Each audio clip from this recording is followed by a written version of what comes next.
Pangeran Jayakusuma.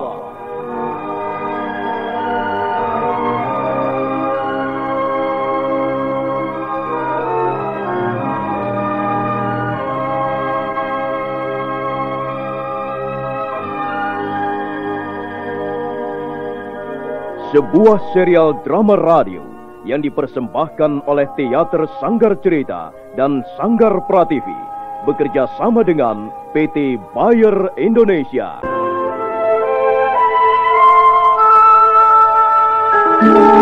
Kisah yang mengungkap sebagian sejarah tanah Jawa ratusan tahun yang silam. Kisah yang ditulis oleh Herman Pratikto kini muncul kembali dalam bentuk drama radio.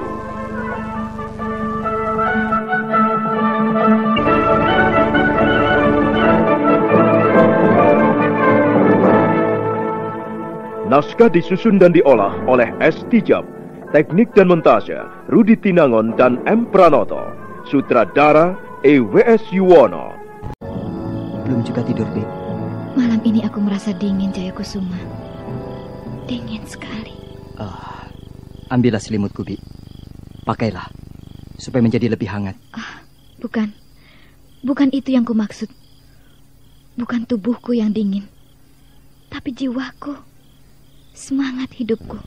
Maksud Bibi? Jayakusuma. Iya, Bi. Apa rencanamu setelah ini? Rencana tentang apa, Bi? Tentu saja tentang diri kita. Apa kau sudah punya rencana? Aku tidak pernah punya rencana, Bi. Selama ini, aku mengembara ke sana kemari tanpa tujuan, hanya untuk mencari Bibi. Dan sekarang Bibi sudah kutemukan kembali. Ya, mau apa lagi? Aku sudah merasa cukup bahagia setiap saat, asal bersama Bibi Retno Marlangen. Ataukah barangkali Bibi telah merencanakan sesuatu? Katakanlah, Bi. Aku pun tidak punya rencana apa-apa, Jayakusuma. Nah, kalau begitu ya, kita begini saja. Begini bagaimana? Ya begini ini. Kita mengarungi hidup seadanya, mengikuti arus. Terserah kita mau dibawa kemana. Yang penting selalu bersama. Apakah hidup seperti itu tidak menimbulkan kejenuhan? Tidak. Selama bersama Bibi, aku tidak akan pernah merasa jenuh. Sebab, ya, senyuman Bibi selalu baru. Suara Bibi selalu bertambah merdu. Dan wajah Bibi selalu bertambah manis di mataku. Bibi tidak percaya? Aku percaya, Jayakusuma. Atau begini saja, Bi. Kita kembali saja ke Gua Kapakisan. Kita bisa hidup dengan tentram di sana, jauh dari kebisingan. Kita tentu akan bahagia selama-lamanya. Bukankah kita sudah biasa hidup sederhana? Aku bisa menanam ketela pohon atau berburu kijang untuk makan sehari-hari. Jayakusuma. Mengapa, Bi? Terasa aneh senyuman Bibi malam ini. Tidak seperti biasanya, manis dan cerah. Apa ada sesuatu yang membuat Bibi sedih? Tidak. Aku biasa-biasa saja. Aku hanya ingin tertawa, tapi tidak bisa. Apakah ada yang lucu, Bi? Kaulah itu yang lucu, Jayakusuma. Kau seorang pangeran, putra mahkota Majapahit. Bukankah lucu kalau ada seorang pangeran ingin menanam ketela pohon seumur hidupnya? Apa maksud Bibi? Aku merasakan ada sesuatu yang tidak beres di balik kata-kata Bibi. Sudahlah, lupakan saja. Aku hanya bergurau saja, Jayakusuma. Aku mengantuk sekali. Mari kita tidur. Benar? Bibi hanya bergurau? Lupakan itu. Tidurlah.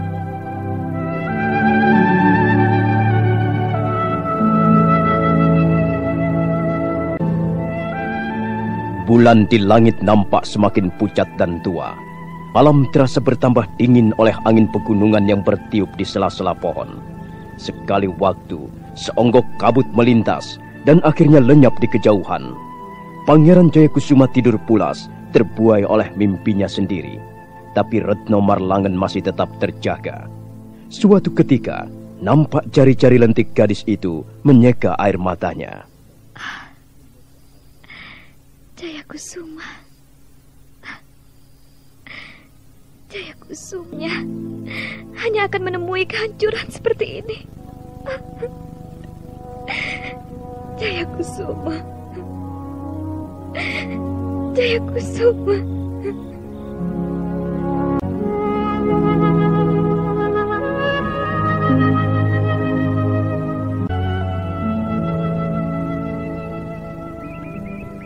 Keesokan harinya, Pangeran Jayakusuma bangun agak kesiangan.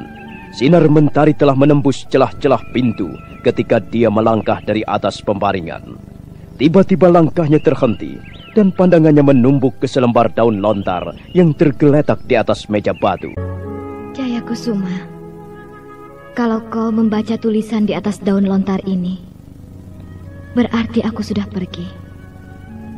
Aku sudah tidak berada di dekatmu lagi. Janganlah kau cari kepergianku kali ini. Tapi juga jangan kau salah mengerti. Aku pergi semata-mata hanya demi kebahagiaanmu, Kusuma. Selama ini, kita hanya hidup di alam mimpi. Nah, sekarang kita harus terjaga. Harus terbangun dan mau membuka mata untuk melihat kenyataan yang ada. Kau dan aku, Jayakusuma dan Retno Marlangen, ternyata tak mungkin menjadi satu. Kalau kau mencintai aku, kau harus bisa melupakan aku. Kau seorang pangeran Majapahit, sebuah negara besar. Karena itu, kau harus mempersiapkan dirimu sebaik-baiknya. Kau adalah milik orang banyak, milik Majapahit berikut seluruh isinya. Jayakusuma, nasib telah mempertemukan kita. Dan ternyata, nasib jugalah yang akhirnya memisahkan kita. Jangan bersedih hati sepeninggalanku ini, Jayakusuma. Serahkanlah semuanya pada Yang Widi, pemelihara hidup ini. Nah, selamat tinggal. Dan terima kasih atas segala kebaikanmu selama ini padaku. Dan aku tidak akan pernah melupakan hal-hal yang manis selama masih bersamamu. Itu akan kukenang sepanjang hayatku. Dari gurumu, bibimu, dan bekas istrimu, Retno Marlangen. Oh, Bi, apa artinya ini? Apa artinya semua ini? Mengapa Bibi sampai hati meninggalkan aku? Apa salahku, Bi? Apa salah Jayakusuma ini? Tidak. Tidak. Bibi tidak boleh pergi. Bibi tidak boleh pergi. Jangan pergi, Bi. Jangan tinggalkan aku. Bibi!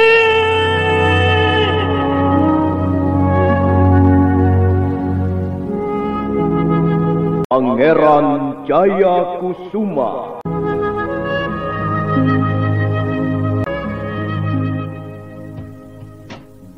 Galuhwati, ini pasti gara-garamu. Semalam Bibi mengatakan baru saja berbicara denganmu. Ya, memang. Aku semalam sempat berbicara dengan Bibi. Apa saja yang kau katakan padanya, Galuhwati? Aku hanya mengatakan bahwa sebenarnya Bibi tidak mencintaimu. Bibi hanya mencintai diri Bibi sendiri. Mengapa kau mengatakan begitu? Kau tahu, selama ini kami saling mencintai. Hidup kami tak lagi bisa diisi oleh orang-orang lain. Mengapa kau mengatakan begitu, Galuhwati? Seharusnya Bibi maupun Kang Mas sendiri tahu bahwa kalian bukanlah pasangan yang serasi. Kalian masih keponakan dan Bibi. Masih hubungan famili dekat. Aku tidak peduli. Cinta kami menerjang apa saja yang menghambat di hadapan kami. Kang Mas Jayakusuma seorang pangeran. Aku tidak peduli. Kalau Kang Mas masih nekat, aku akan melaporkan pada Ayahanda Prabu. Kang Mas pasti akan kehilangan gelar Pangeran Majapahit. Kang Mas akan dicopot dan nama Kang Mas akan dicoret dari daftar bangsawan Istana Majapahit. Aku tidak peduli. Aku tidak butuh gelar, tidak butuh pangkat dan kedudukan. Aku hanya butuh Bibi. Oh, terlalu. Galuhwati, laporlah pada Ayahanda Prabu Hayam Wuruk. Katakan bahwa Jayakusuma tidak membutuhkan semua itu. Katakan pada siapa saja. Galuhwati, cepat pergi ke halaman depan. Ada 20 orang berkuda datang mengepung kita. Sekarang sedang dilayani Lukitawardhani. Aku akan mencari Pitaloka. Cepat, kasihan Lukitawardhani.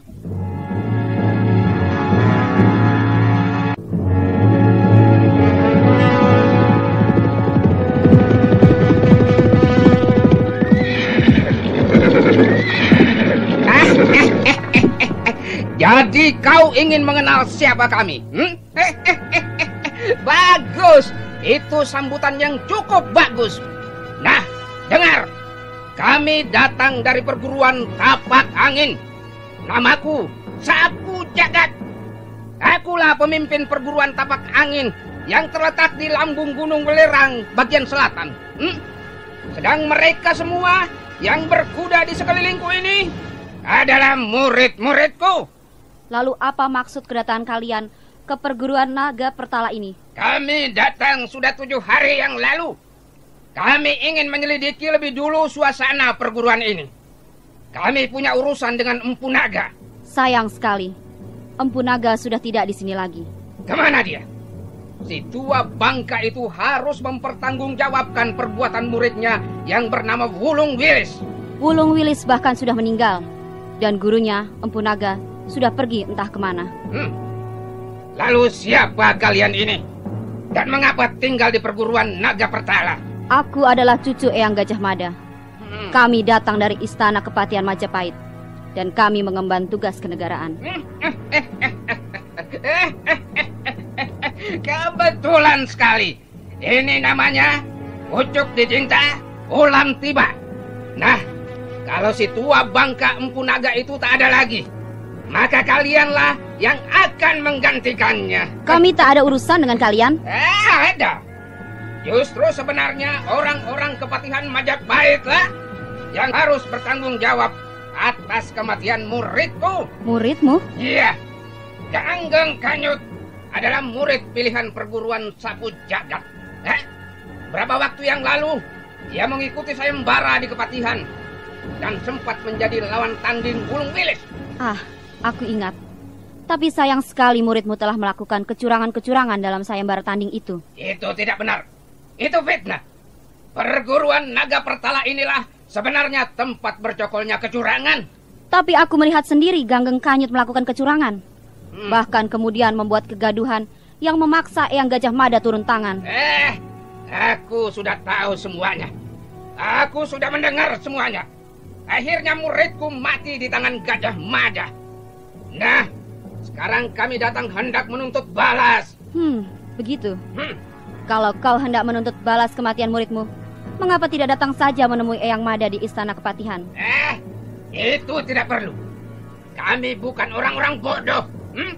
Semula memang kami bermaksud membalas dendam pada Wulung Wilis yang kami anggap sebagai penyebab kematian Ganggeng Kanyut. Tapi sekarang kami lebih beruntung karena bisa bertemu dengan orang-orang Istana Kepatihan Majapahit. Kami sudah merasa cukup puas kalau bisa membinasakan salah seorang anak keturunan Gajah Mada. Ayo, turun dan huluslah pedang kalian masing-masing. Kita binasakan mereka satu persatu. Jangan sampai ada yang tercecer. Cepat, tepung ke di situ. Jangan sampai lolos. Galuhwati, ayo cepat. Kita harus membantu Lukitawardhani. Jumlah mereka terlalu banyak. Kita tidak mungkin mengalahkan mereka dengan hanya bertiga. Aku harus bisa membujuk Kang Mas Jayakusuma agar turun gelanggang membendung serangan mereka. Kalau begitu, kami akan berangkat dulu. Kasihan Lukitawardhani. Dia bisa menjadi sasaran puluhan pedang lawan-lawannya. Ayo Pitaloka.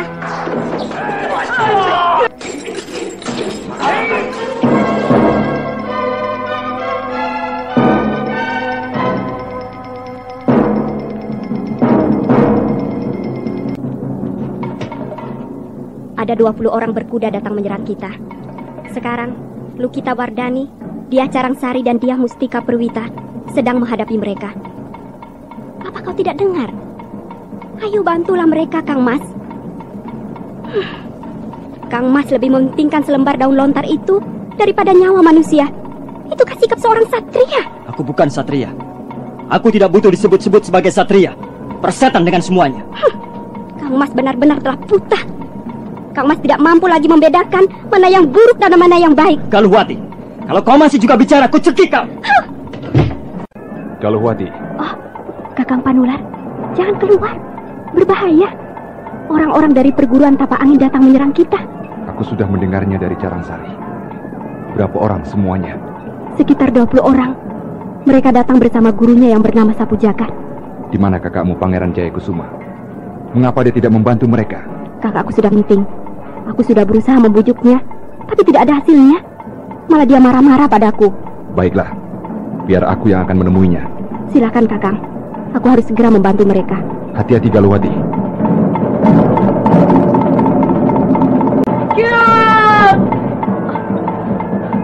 Kau Galuhwati?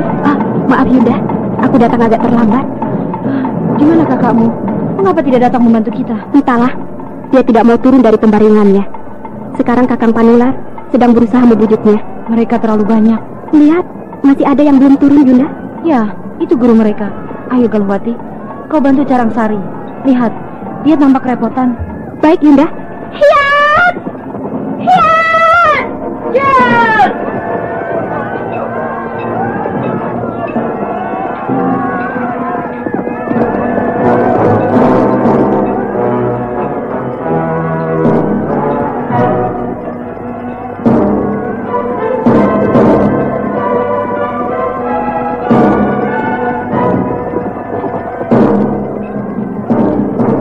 Tidak, Kakang Panular tidak bisa memaksa aku. Iya, saya tahu perasaan Pangeran.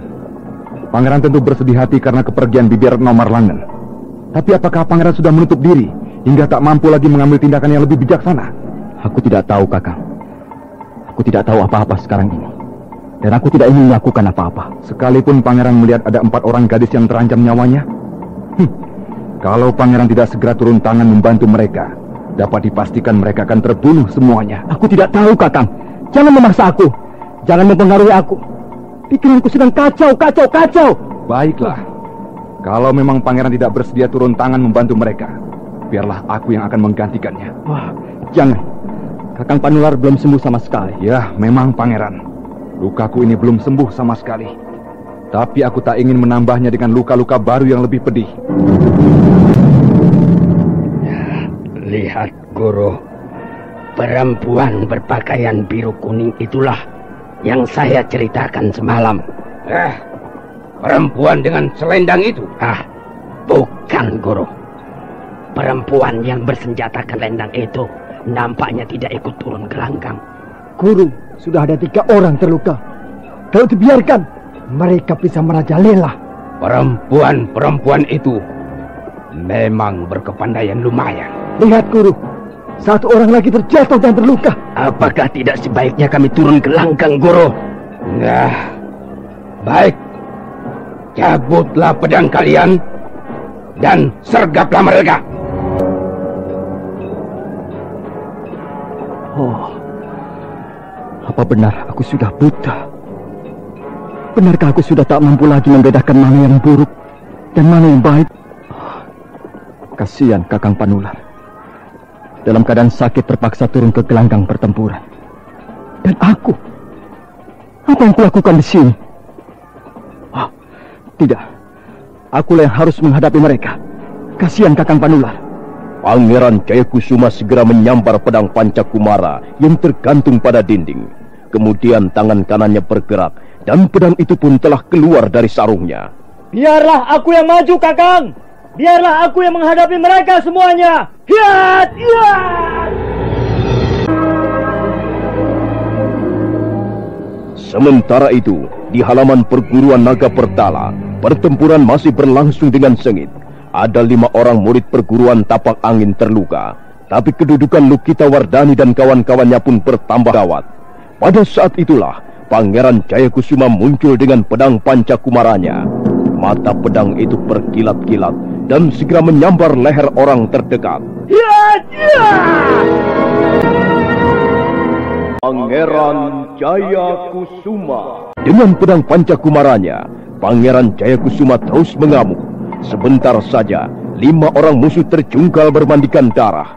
Melihat kehadiran Pangeran Jayakusuma, Lukita Wardani, Galuhwati, Diah Mustika Perwita dan Diah Jarangsari kembali bersemangat. Mereka pun menggunakan kesempatan itu untuk membunuh beberapa orang lawannya.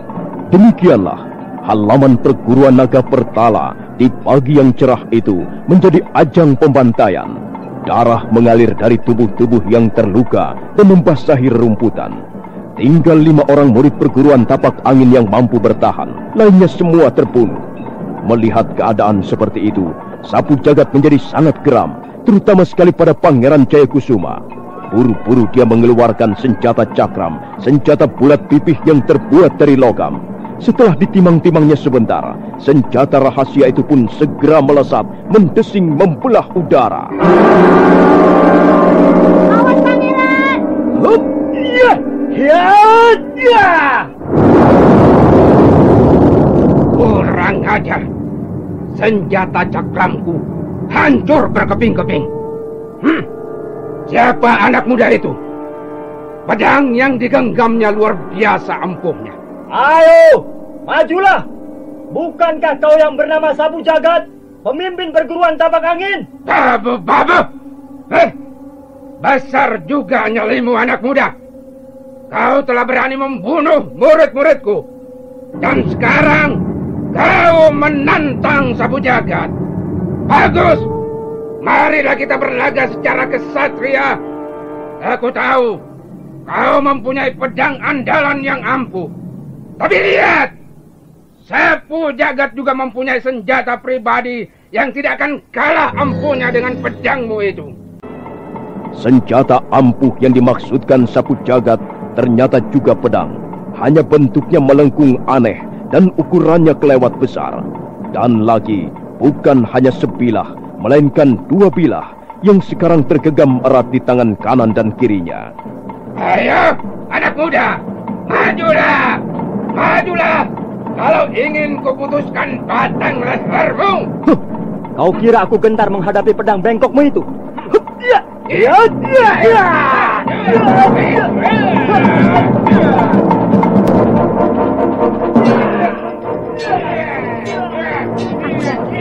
Kemenangan akan berada di tangan pangeran. Aku belum bisa memastikan, Yunda. Mudah-mudahan saja begitu. Nampaknya keadaan mereka seimbang. Kalau saja Pangeran Jayakusuma bertempur dengan tenang, tentu dia mampu mengalahkan Sapu Jagat. Tapi lihat, Yunda, perhatikan jurus-jurus pemimpin perguruan Tapak Angin itu. Nampaknya aneh. Kita sudah pernah melihatnya di Istana Kepatihan dulu. Ganggeng Kanyut pun menggunakan jurus-jurus seperti itu. Hanya Sapu Jagat nampak lebih matang dan tampil. Tapi dia tidak mempunyai ilmu yang dahsyat seperti Cakra Manggilingan. Lihat, Yunda. Lihat 2 orang muridnya itu. Serentak mereka menengok ke arah Jaran Kuyang dan Warak yang saat itu diam-diam mengambil cakram. Awas, Pangeran! Awas! Kalian telah berlaku curang. Muridmu itu telah berbuat licik, Sapu Jagat. Apakah memang demikian ciri-ciri perguruan Tapak Angin? Jangan banyak bicara, anak muda. Ayo, kita lanjutkan lagi. Ayo, Adi Jaran Kuyang, keluarkan cakramu. Sekarang arahkan ke leher anak muda itu. Baik, Kakang.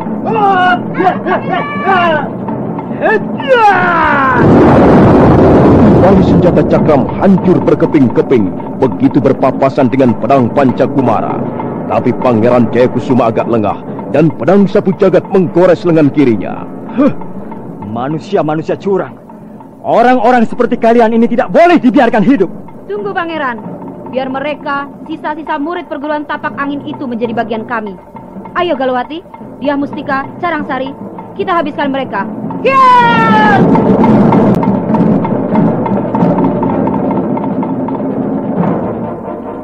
Empat orang gadis itu kembali mengamuk, dan sekarang lawan mereka yang tinggal 5 orang menjadi kecut. Demikian pula Sapu Jagat. Apalagi setelah menyusul 3 orang terbunuh, berarti mereka sekarang tinggal 3 orang. Caran Guyang, Warak, dan Sapu Jagat sendiri. Melihat keadaan yang semakin terjepit, Sapu Jagat berusaha untuk melarikan diri. Hai, jangan lari! Jangan lari, pengecut!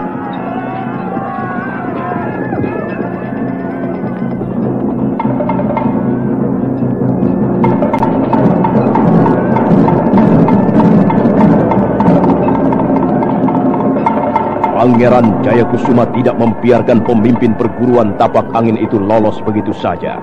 Dia segera memburunya ke arah hutan. Nah, saudara pendengar, bagaimanakah kisah selanjutnya? Silakan menunggu kelanjutan kisah Pangeran Jayakusuma ini pada episode berikutnya, yang dipersembahkan oleh Revagan, tablet anti flu buatan Bayer, manjur dan cepat kerjanya. Sampai jumpa.